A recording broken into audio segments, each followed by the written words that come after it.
Hello दोस्तों, और हमारे आज के इस एपिसोड में हम आपको डॉग वैक्सीन के बारे में बताएंगे। दोस्तों, इस टॉपिक को हमने दो पार्ट में डिवाइड किया है और इस वीडियो में हम आपको कुछ डिजीजेस के बारे में बताएंगे जिनके लिए डॉग्स को वैक्सीनेट किया जाता है। तो चलिए सबसे पहले हम बात करते हैं कि डॉग को वैक्सीनेट किया क्यों जाता है। दोस्तों, डॉग वैक्सीनेशन प्रोटेक्ट करते हैं हमारे डॉग को कुछ बहुत ही कॉमन और कुछ डेंजरस डिजीजेस से जिनसे हमारे डॉग को खतरा हो सकता है। ये वैक्सीनेशन हमारे डॉग के इम्यूनिटी सिस्टम को स्ट्रॉन्ग करते हैं जिससे वो ज्यादातर डिजीज और वायरसेस से बच सके। डॉग वैक्सीन को दो पार्ट में डिवाइड किया गया है, एक है कोर डॉग वैक्सीन और एक है नॉन कोर डॉग वैक्सीन।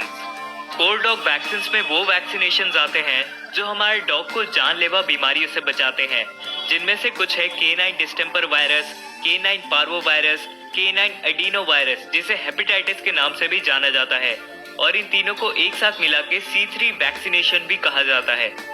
तो चलिए अब हम कुछ डिजीजेस के बारे में बात करते हैं जिनके वैक्सीन डॉग के लिए काफी जरूरी होते हैं। तो चलिए अब हम बात करते हैं सबसे खतरनाक डिजीज रेबीज वायरस के बारे में। दोस्तों, रेबीज वायरस डॉग्स के लिए काफी खतरनाक होता है जिसका ट्रीटमेंट शायद ही कोई है।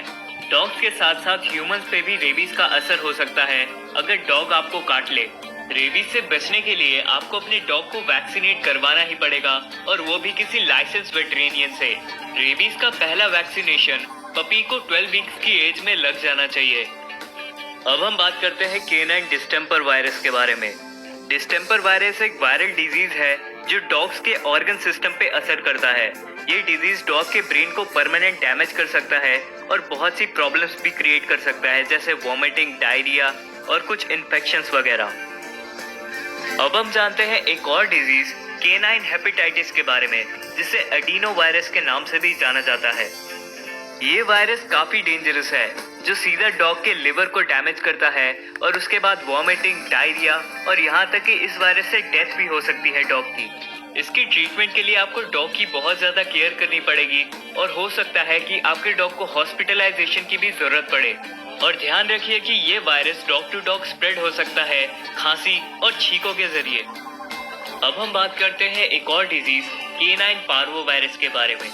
दोस्तों, ये वायरस डॉग्स के लिए काफी वायरल डिजीज है और ये ज्यादातर यंग और अनवैक्सीनेटेड डॉग्स को होने के चांसेस ज्यादा रहते हैं। दोस्तों, पार्वो वायरस डॉग्स के किसी सड़ी हुई चीज या फिर सलाइवा से डायरेक्ट कांटेक्ट होने पे फैल सकता है।